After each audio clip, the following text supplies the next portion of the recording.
हनुमान जी महाराज ने जानकी जी को, अशोक वृक्ष के नीचे बैठी जानकी जो शोक में मग्न थीं, लेकिन उनका शोक हरण नहीं हो रहा था। ये इधर उधर के चक्कर में मत पड़ना कि कोई अशोक वृक्ष के नीचे बैठने से, कोई अंगूठी से, किसी और चीज से तुम्हारा काम बन जाएगा। जरा देख लो, जानकी जी बैठी हैं अशोक वृक्ष के नीचे, पर परम शोक में हैं और अग्नि मांग रही हैं कि मैं अपने शरीर को जला लूंगी, आत्महत्या कर लूंगी, मुझे नहीं जीना है। उसी समय रामदूत अतुलित बलधामा आते हैं, छोटे से बानर के रूप में वृक्ष के ऊपर बैठ करके राम का कथा का अमृत देते हैं। और राम कथा अमृत सुनते ही जो काम अशोक वृक्ष नहीं कर सका, वो राम की कथा कर गई और जानकी शोक मुक्त हो गई। जीवन में तुम्हारे जीवन की व्यथाओं को अगर कोई मुक्त कर सकता है व्यथाओं से, तो भगवत कथा कर सकती है, चरित्र की कथा कर सकती है।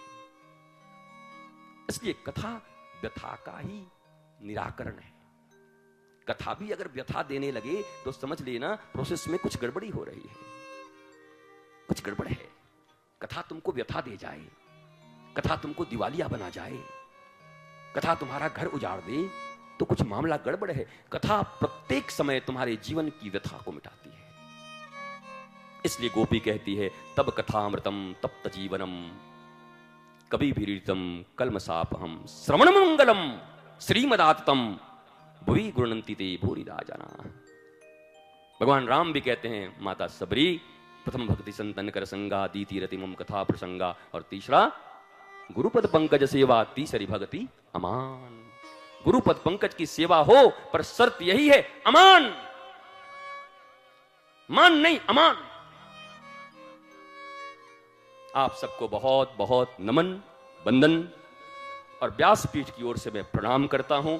7 दिनों तक लगातार रांची, हटिया, देश के विभिन्न हिस्सों से आए, चाहे महाराष्ट्र से आए हो, राजस्थान से आए हो, जोधपुर से बैठा ही हुआ 7 दिन से, सभी आके बैठे। अन्य अन्य प्रदेशों से आपने खूब आनंद लिया, आह्लाद लिया, और इस संचार माध्यम से देश और दुनिया के करोड़ों लोगों ने इस कथा को सुना, जीवन की व्यथा को मिटाया, आह्लाद, भारतीय सनातन संस्कृति की पराकाष्ठा को छूने का अवसर प्राप्त हुआ, नजदीक से देखने का अवसर प्राप्त हुआ। अपनी शिक्षा व्यवस्था से लेकर, राजनीतिक व्यवस्था से लेकर, आर्थिक व्यवस्था से लेकर, सामाजिक व्यवस्था से लेकर, आध्यात्मिक व्यवस्था तक की यहाँ पर चर्चाएं हुई। उन चर्चाओं में आप सब गहनता के साथ डूबे, मनन किए, चिंतन किए, और अब समय आएगा निधिध्यासन का। जब अपने अपने घर जाओगे, परिवारों के बीच जाओगे, तो कम से कम मुस्कुराहट तो लेके जाना, जो मैंने आज कहा है कि जीवन में अपनों के साथ मुस्कुराना। बाहरियों के साथ बहुत मुस्कुरा रहे हो और अपनों पे नाराज रह रहे हो, तो कहीं ना कहीं भारत की जो यूनिट है परिवार की, जिससे भारत बनता है, वो भारत उदास हो रहा है। जिस भारत में महारास होता है, उस भारत को उदास नहीं होना चाहिए। यहाँ सदा महारास हो। महारास मतलब जीवात्मा और परमात्मा का मिलन, जीव और शिव का मिलन, नाच नहीं, डांस नहीं। इस पे कभी कथा करेंगे महारास के ऊपर। महारास की कथा 6 महीने की कथा है, 6 मास की। भागवत की 6 महीने की कथा में केवल महारास की कथा हो सकती है, और मैं कर सकता हूं। ऐसा आनंद नंद भवन में। अगर तुम भी हनुमान जी के पुजारी हो, राम जी के पुजारी हो, कृष्ण के पुजारी हो, तो तुम्हारे भी जीवन में आनंद होना चाहिए, अभाव होगा। अरे सुदामा से ज्यादा अभाव है, अयाचक वृत्ति है जिसके पास, जिसके बच्चे 5-5 दिन तक भोजन नहीं कर पाते। खाली हड़िया में जल डाल करके मैया सुशीला पकाती है बच्चों को, लाला भात बन रहा है, खिलाऊंगी खिलाऊंगी, हाँ मैया हाँ मैया, ऐसे देखते रहते हैं ऐसे करके। और आग में 8 घंटे तक वो पक रहा है, पकते पकते हांडी फूट गई और जल बह गया, तो छोटे छोटे बालक रोने लगे, मैया तू भी झूठ बोलती है, हम 8 घंटे से सोच रहे थे अब भात मिलेगी, चावल मिलेगा, कहां है तंदुरुस्त। अभाव की सीमा सुदामा के पास है। उसके बाद भी सुदामा के जीवन में कितनी उच्चता है, दिव्यता है। वो सुदामा जिसको अपने पर्यंक पर बिठा करके गोविंद अपने नेत्रों के जल से उनके पांव धोते हैं। सारी कृष्ण की पटरानियां महारानियां प्रणाम करने आती हैं सुदामा को, और बिना मांगे सुदामा को सब दे देते हैं भगवान।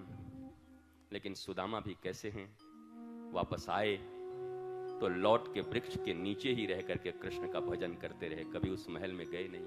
बोला पत्नी को चाहिए था तू रह ले, बच्चों को चाहिए था तू रह ले, मेरा तो यार मेरा श्याम मेरा गोविंद है, मेरा तो भजन यही चलता है। कहां किसी अभाव में सुदामा के जीवन में परिवर्तन आया? क्या तुम सुदामा से भी नीचे हो? क्या सुदामा साहब से तो तकलीफ है तुम्हारे जीवन?